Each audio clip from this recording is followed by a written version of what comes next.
Hello everyone and welcome back to Hats Off. I'm your host and your most trusted confidant, D'Angelo Edwards. You guys are familiar with fanfiction, right?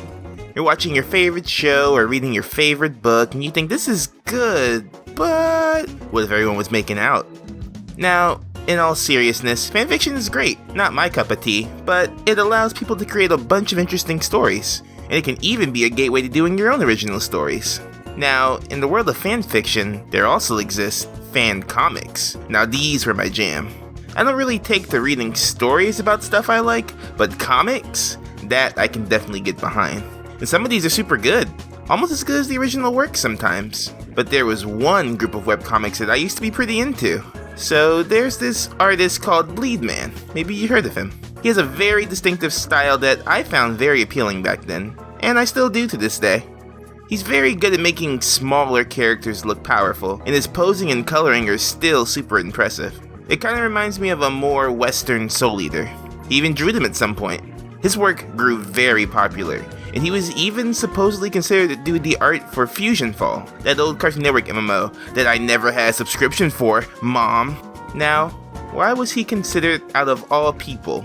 Because at the time, Bleedman was running a webcomic on Snafu Comics called Powerpuff Girls Doujinshi. A doujinshi is basically just Japanese fan comic. And that's what PPGD was, a fan webcomic about the Powerpuff Girls. But that's not where the appeal ended, oh no. You see, this wasn't just any old Powerpuff Girl fanfic, no. This was a crossover fanfic. Dexter's Lab, Atomic Betty, Metabots, Megas XLR, if you watched it on Saturday morning, it was in there, baby. And not only that, but the characters were darker, more cool. Characters were losing arms, dying, and starting relationships? The kids' shows were growing up now, and this greatly appealed to young D'Angelo, who had been raised on a steady diet of Shadow the Hedgehog and Lunatics Unleash, which wasn't as bad as you guys think. It was alright, okay? You guys just like easy targets. But I'm not here to talk about PPGD, oh no. That was only my gateway in. I'm here to talk about the work that spun off from it, something even more disturbing. If PPGD was your angle, then this was your devil. This comic is known as Grim Tales from Down Below. Now, Grim Tales from Down Below is a webcomic that takes place in an alternate timeline to the world of PPGD. But instead of focusing on the Powerpuff Girls, this one instead focuses on the grim adventures of Billy and Mandy.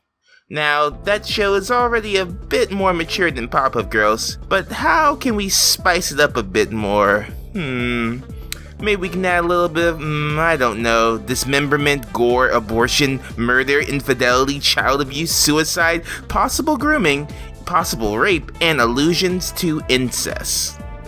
Yeah, I think we can call this comic a solid PG-13. Now, this comic follows the story of Grimm Jr. and Minnie, the children of Grimm. Now, you might be thinking, oh, Grimm had kids. How nice for him. Who's the mother? Maybe he finally got with that dragon thing. Or maybe he wore down Eris.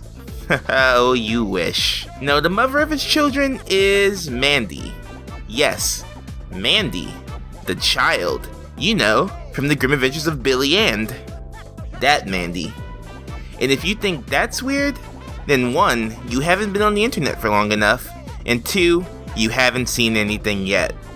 Now, how did Mandy and Grimm get together? Well, over the years, even with the constant abuse and actual contract into slavery, Grimm found himself enjoying his time with Billy and Mandy, especially Mandy, being drawn to the evil acts she committed, which include not only forming a pseudo-neo-Nazi group, but actually causing goddamn 9/11. Mandy did it, guys. Mystery solved. What the heck, I read this in middle school.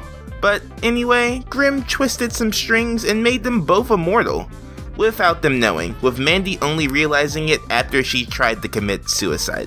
And somehow Billy still managed to die. but he was so annoying that neither heaven nor hell would accept him. But Mandy sets Grimm free, and goes on to live her life, until Grimm shows back up and says that he will reap her soul, unless she marries him. You know, the only way to propose, really. This led to Mandy becoming Grimm's queen, and to the birth of Grimm Jr., who was born by Mandy sleeping with some guy, and then aborting the kid. Because in this world, all aborted kids are the children of Grimm. And reading this again makes me feel kinda... Well, don't blame me, blame all the Shadow the Hedgehog I played. Now, how Minnie, or Mini Mandy, which may be the best or the worst name, was born was totally different matter. So Grimm's a skeleton, right? He doesn't have the parts to bone Mandy. So Mandy isn't exactly known for her faithfulness in this comic, and she parties down on plenty of dudes, from complete randos to Dark Danny Phantom. This comic is nuts.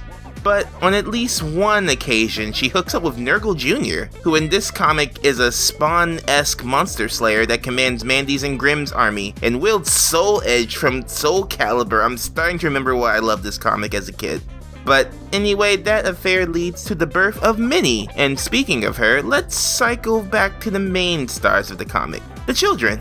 Grimm Jr. is the son of Grimm, who wants to be a normal kid and live in the human world, and Mini Mandy is a star student and amazing at everything she does, while Junior is less than average. He looks up to Nurgle Jr., but because of his status as Minnie's father, he doesn't even get to spend that much time with him. This leads to some jealousy.